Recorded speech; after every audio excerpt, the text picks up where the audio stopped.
June 2026. Times Square, New York. Thousands of people sit down on the pavement in one of the loudest, busiest intersections on Earth and begin to row.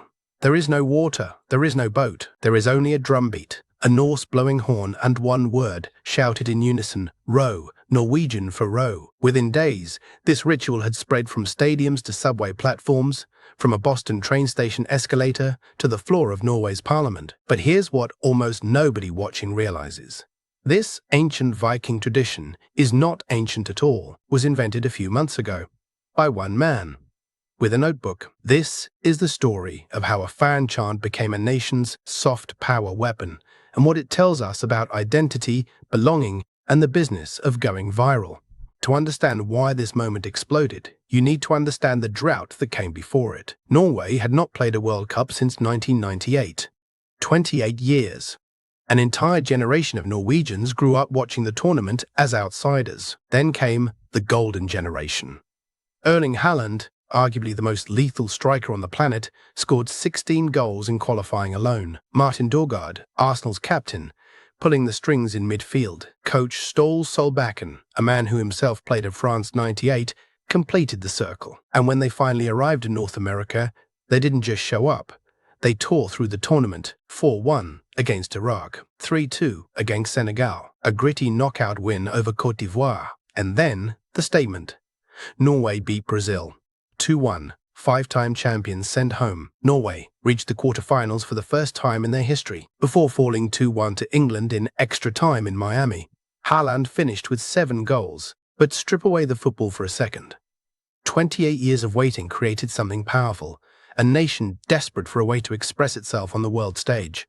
The team gave them the occasion. One fan gave them the language. Meet Ole Frøystad, a football superfan from Sunnmøre on Norway's west coast, known online as Mr. Row Row. Hey, my name is Ole Frøystad. Most people know me as Mr. Row Row.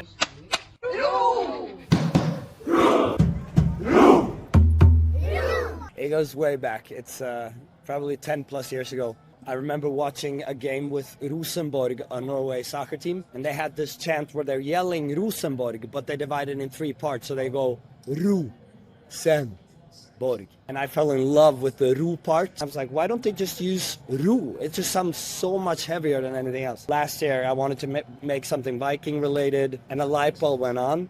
I'm like, okay, that's exactly what the Vikings did before they went to battle. They put in their sails, they took their oars out and rowed before battle, and that's what the boys are doing on the pitch. They're going to battle. I hear the England fans have responded to this chant. You know, they obviously sing "It's coming home," but they're saying "You're rowing home." What do you make of this? That's okay. We are rowing home, but with the gold. With the trophy, you mean? With the trophy, yeah, with the trophy. In late 2025, with Norway's qualifications secured, Frøystad pitched an idea to Oddbjerget, the Norwegian supporters club. He'd been sketching chants in a notebook, and one stood out. He remembered Rosenborg's home ground, where 3 stands would volley the club's name across the stadium, RO-CN, Berg, like artillery fire. He thought about Iceland's famous Viking thunderclap from Euro 2016. Slow, building, hypnotic. And then, the light bulb. What did Vikings actually do before battle? They pulled in their sails, they put out their oars, and they rowed to shore. So the choreography wrote itself. A jallarhorn, a traditional Norse horn, sounds to call fans into position. Fans sit in rows, one behind another, like a longship crew. A drum sets the tempo, and on every beat, thousands of bodies lean back and pull invisible oars, shouting, RO! In unison, a human wave rolling through the stadium.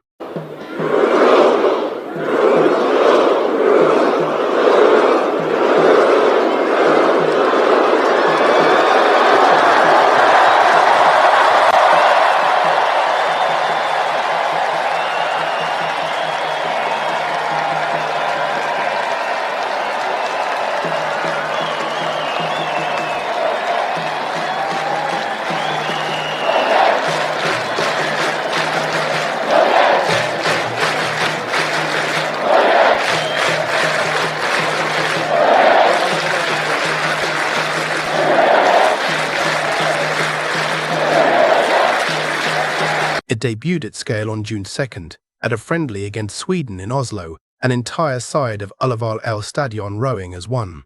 The clips went viral before Norway had even boarded the plane. So why did this chant conquer the world when 1,000 others die in the stands? 3 reasons. 1. It's participatory, not performative. You don't need to know Norwegian. You don't need to know football. You need to sit down and move your arms. The barrier to entry is 0, which, in the attention economy, is everything. That's why fans from other countries started copying it. Why it interrupted a PGA golf tournament when Norwegian players walked the course, and why Norway's own armed forces filmed themselves rowing at military posts around the world. 2. It exploits a deep human wiring. Anthropologists have long observed that synchronized movement, marching, dancing, rowing, creates powerful social bonding. When thousands of strangers move to the same beat, the brain stops registering me and starts registering us. A Viking crew, a football team, and a stadium crowd all run on the same fuel, coordination toward a shared goal. The row isn't just a chant about rowing, it is rowing, psychologically. 3. The story flattered everyone. When the ritual reached Norway's parliament, the speaker, Masud Gharahkhani, led lawmakers in performing it, framing it as a gesture of peace, love, and national pride. Members of the royal family joined a mass row with roughly 100,000 supporters.